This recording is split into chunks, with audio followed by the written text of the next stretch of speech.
at a beautiful lake just before sunset, and I've been reading this amazing book by Naomi Klein called On Fire.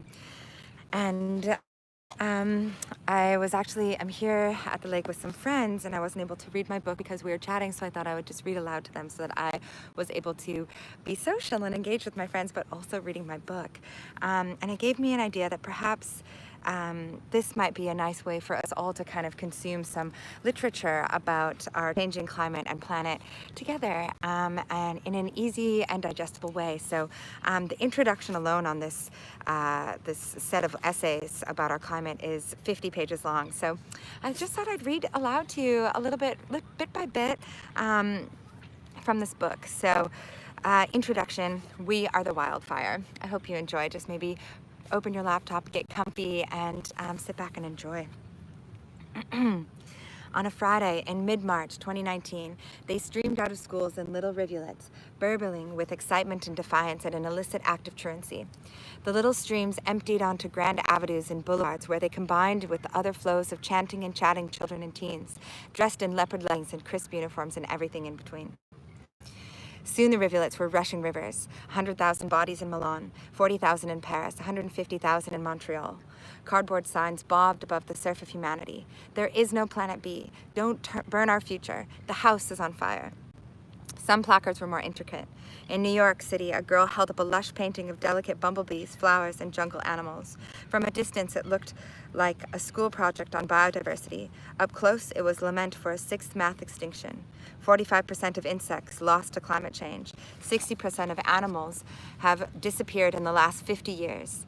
At the center, she had painted an hourglass rapidly running out of sand.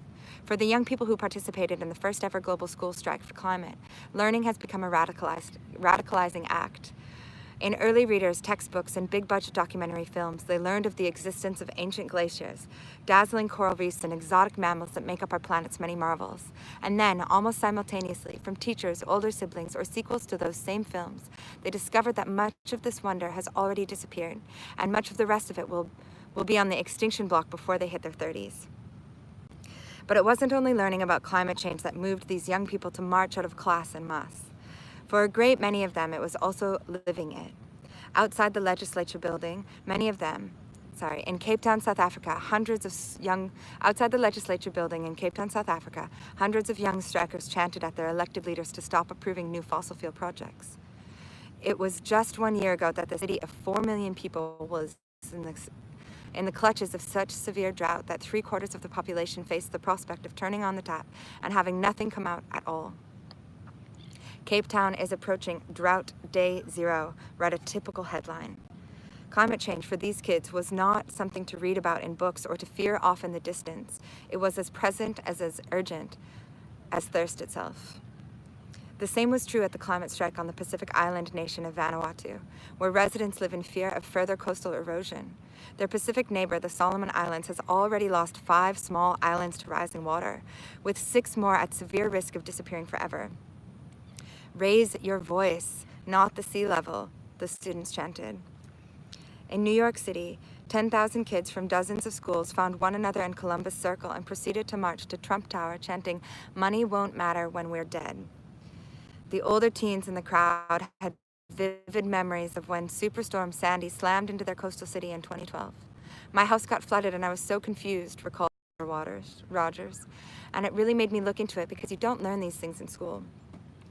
New York City's huge Puerto Rican community was also out in force in that unseasonably warm day.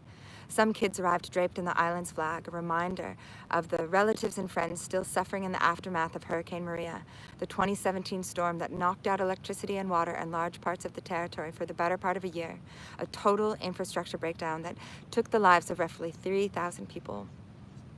The mood was fierce too in San Francisco when more than 1,000 student strikers shared stories of living with chronic asthma because of polluting industries in their neighborhoods, and then getting a whole lot sicker when wildfire smoke choked the Bay Area just a few months before the strike. The testimonies were similar at walkouts all over the Pacific Northwest, where smoke from record-breaking fires had blotted out the sun for 2 summers running. Across the northern border in Vancouver, people had recently succeeded in pressuring their city council to declare a climate emergency. 7,000 miles away in Delhi, student strikers braved the ever-present air pollution, often the worst in the world, to shout through the white medical masks, "You sold our future just for profit." In interviews, some spoke of the devastating floods in Kerala that killed more than 400 people in 2018. Australia's coal-addled resource minister declared that the best thing you'll learn about going to a protest is how to join the dole queue. Undeterred, 150,000 young people poured into plazas in Sydney, Melbourne, Brisbane, Adelaide, and other cities. This generation of Australians has decided it simply cannot pretend that everything is normal. Not when, at the start of 2019, the South Australian city of Port Augusta had reached an oven-worthy 121 degrees Fahrenheit. That's 49.5 degrees Celsius. Not when half the Great Barrier Reef, the world's largest natural structure made up of living creatures, had turned into a rotting underwater mass grave. Not when, in the weeks leading up to the strike itself, they had seen bushfires combine into a massive blaze in the state of Victoria, forcing thousands to flee their homes, while in Tasmania, wildfires destroyed an old-growth rainforests that are unlike any ecosystem in the world. Not when, in January 2019, a combination of extreme temperature swings and poor water management led the entire country to wake up to apocalyptic images of the Darling River clogged with the floating carcasses of 1 million dead fish. "You have failed us all so terribly," said 15-year-old strike organizer Nasrat Fareha, addressing the political class as a whole. "We deserve better. Young people can't even vote, but will have to live with the consequences of your inaction." There was no student strike in Mozambique on March 15th, the day of the global walkouts. The whole country was bracing for the impact of Cyclone Ida, one of the worst storms in African history, which drove people to take refuge at the tops of trees as the waters rose and would eventually kill more than 1,000 people.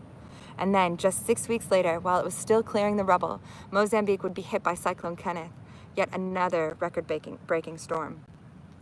Wherever in the world they live, this generation has something in common. They are the first for whom climate disruption on a planetary scale is not a future threat, but a lived reality. And not in a few unlucky hotspots, but on every single continent, with pretty much everything unraveling significantly faster than most scientific models had predicted. Oceans are warming. Switching hands.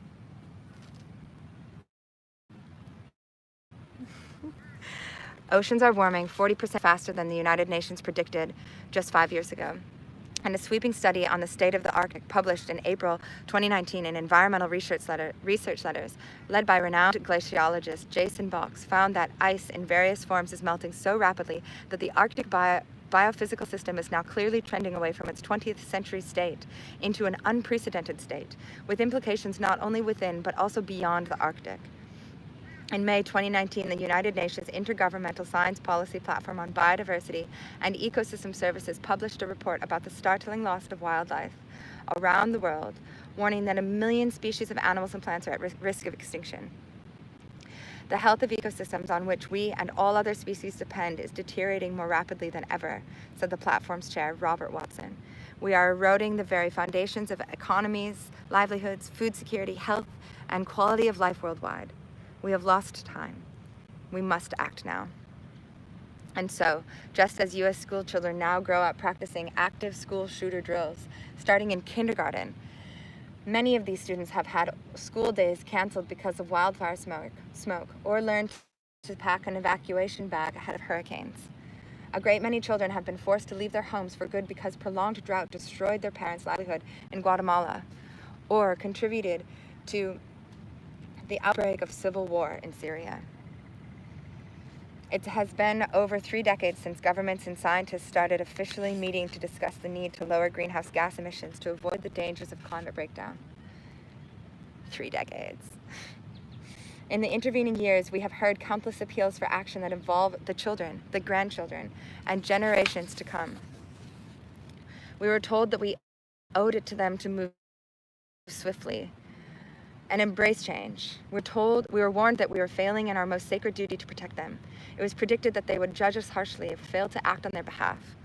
Well, none of those emotional pleas proved at all persuasive, not to the politicians and their corporate underwriters who could have taken bold action to stop the. Instead, since those government meetings began in 1988, global CO2 emissions have risen by well over 40%, and they continue to rise. The planet has warmed by about 1% since Celsius, since we began burning so promiscuously. They are no longer more rhetorical devices. They are now speaking and screaming and striking for themselves. And they are speaking up for one depleted world they would inherit and yet chose not to act. They know what they think of Donald Trump in the United States and Jair Bolsonaro in Brazil and Scott Morrison in Australia, and all the other leaders who torch the planet with defiant glee while denying science so basic that these kids could grasp, not more so. For the leaders who deliver passionate and moving speeches about the imperative to respect the climate, the Paris Climate Agreement, and make the planet great again, France's Emmanuel Macron, Canada's Justin Trudeau, and so many others, but who then shower subsidies, handouts, and licenses on the fossil fuel and agribusiness giants driving ecological breakdown.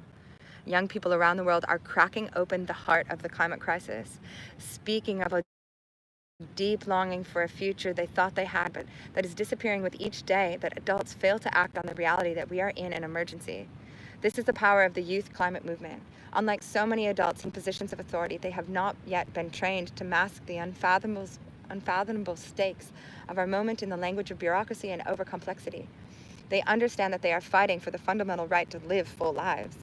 Lives in which they are not, as 13-year-old climate striker Alexandria Villaseñor puts it, running from disasters. On that day in March 2019, organizers estimate there were nearly 2,100 youth climate strikes in 125 countries with 1.6 million young people participating. That's quite an achievement for a movement that began just 8 months earlier with a single 15-year-old girl in Stockholm, Sweden. It's moving, it's relevant, it's important. I suggest you pick up Naomi Klein's book. I might just continue finding nice places in nature to read aloud from it.